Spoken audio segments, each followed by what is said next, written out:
Di tengah memanasnya persaingan geopolitik dunia, Presiden RI Prabowo Subianto menunjukkan kelasnya dalam berdiplomasi. Orang nomor satu di tanah air itu memposisikan Indonesia di titik strategis, mencari untung dengan mempererat hubungan dengan AS Rusia demi ambisi ekonomi nasional. Lantas, apa saja keuntungan yang dikantongi Prabowo di antara dua negara ini?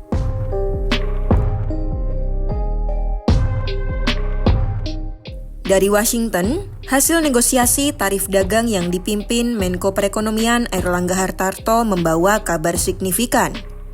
AS akhirnya sepakat menurunkan tarif resiprokal bagi produk Indonesia dari 32% menjadi 19%. Namun tarif rendah ini bukan tanpa syarat.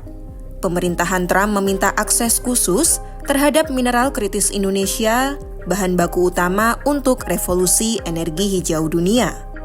Sebagai imbalannya, produk unggulan Indonesia seperti sawit, kopi, teh, dan kakao kini bebas berada di pasar Amerika dengan tarif khusus.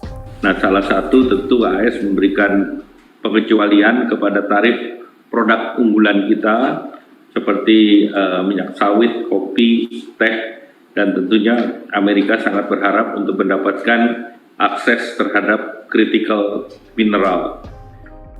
Airlangga menegaskan, Gedung Putih masih mengatur waktu untuk menjadwalkan pertemuan antara kedua pemimpin negara. Sebelum akhir Januari 2026, dokumen kesepakatan yang ditandatangani secara resmi akan disiapkan. Strategi bebas aktif versi Prabowo ini memanfaatkan kekayaan mineral sebagai daya tawar, sehingga Indonesia tak hanya jadi penonton, melainkan penyeimbang kekuatan ekonomi dunia.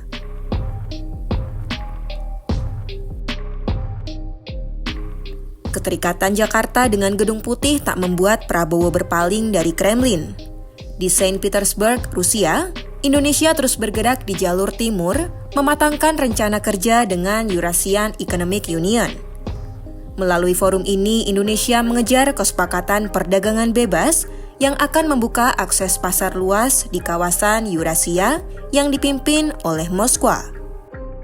Presiden Rusia Vladimir Putin pada 21 Desember mengungkap perjanjian tersebut akan menetapkan perdagangan bebas di mana lebih dari 90% jenis produk dan 95% perdagangan timbal balik berjalan dalam perjanjian ekonomi itu.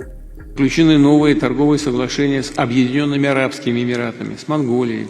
Сегодня состоится подписание аналогичного документа между Евразес и Индонезией. Оно установит режим свободной торговли в отношении свыше 90% товарной номенклатуры и порядка 95% взаимного товарооборота.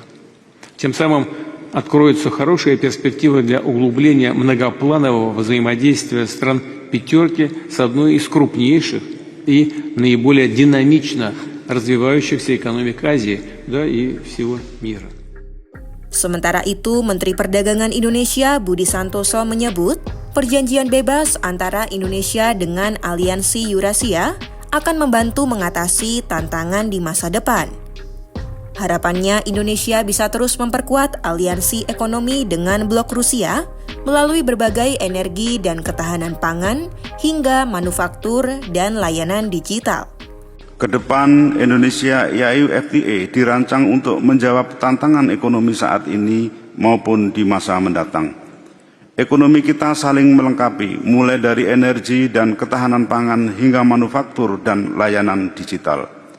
Indonesia memberikan akses EU ke pasar yang terbuka, sementara EU membuka akses bagi Indonesia ke pasar EU yang lebih luas.